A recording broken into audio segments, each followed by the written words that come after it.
Overpopulation is not the problem. Nitimes.com. Subscribe. Digital/home delivery.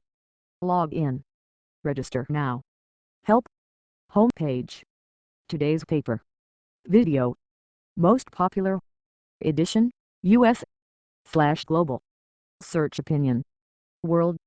US. NY/region. Business.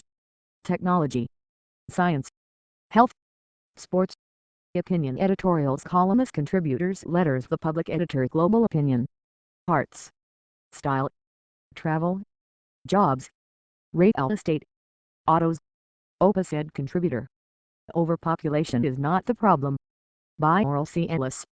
Published, September 13, 2013. Baltimore.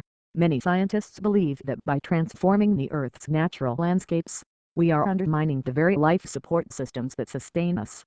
Like bacteria in a petri dish, our exploding numbers are reaching the limits of a finite planet, with dire consequences. Disaster looms as humans exceed the Earth's natural carrying capacity. Clearly, this could not be sustainable. Enlarge this image. Catherine Streeter. Connect with us on Twitter. For Opus Ed, follow @UtOpinion, and to hear from the editorial page editor, Andrew Rosendahl, follow @NDerneat. This is nonsense. Even today, I hear some of my scientific colleagues repeat these and similar claims, often unchallenged.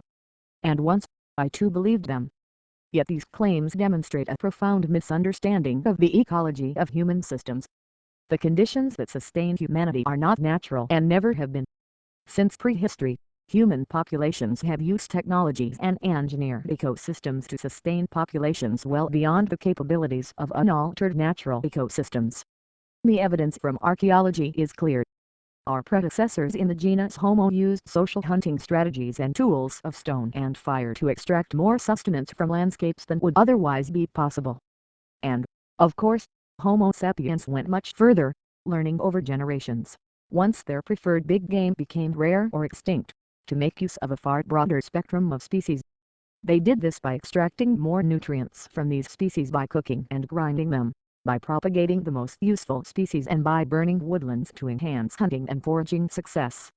Even before the last ice age had ended, thousands of years before agriculture, hunter-gatherer societies were well established across the earth and depended increasingly on sophisticated technological strategies to sustain growing populations in landscapes long ago transformed by their ancestors. The planet's carrying capacity for prehistoric human hunter-gatherers was probably no more than 100 million. But without their Paleolithic technologies and ways of life, the number would be far less, perhaps a few tens of millions. The rise of agriculture enabled even greater population growth, requiring ever more intensive land use practices to gain more sustenance from the same old land. At their peak, those agricultural systems might have sustained as many as 3 billion people in poverty on near-vegetarian diets. The world population is now estimated at 7.2 billion. But with current industrial technologies, the Food and Agriculture Organization of the United Nations has estimated that the more than 9 billion people expected by 2050 as the population nears its peak could be supported as long as necessary investments in infrastructure and conducive trade, anti-poverty and food security policies are in place. Who knows what will be possible with the technologies of the future? The important message from these rough numbers should be clear. There really is no such thing as a human carrying capacity. We are nothing at all like bacteria in a petri dish. Why is it that highly trained natural scientists don't understand this? My experience is likely to be illustrative. Trained as a biologist, I learned the classic mathematics of population growth, that populations must have their limits and must ultimately reach a balance with their environments. Not to think so would be to misunderstand physics. There is only one Earth, of course. It was only after years of research into the ecology of agriculture in China that I reached the point where my observations forced me to see beyond my biologist's blinders. Unable to explain how populations grew for millenniums while increasing the productivity of the same land, I discovered the agricultural economist Chester Boserup, the antidote to the demographer and economist Thomas Malthus and his theory that population growth tends to outrun the food supply.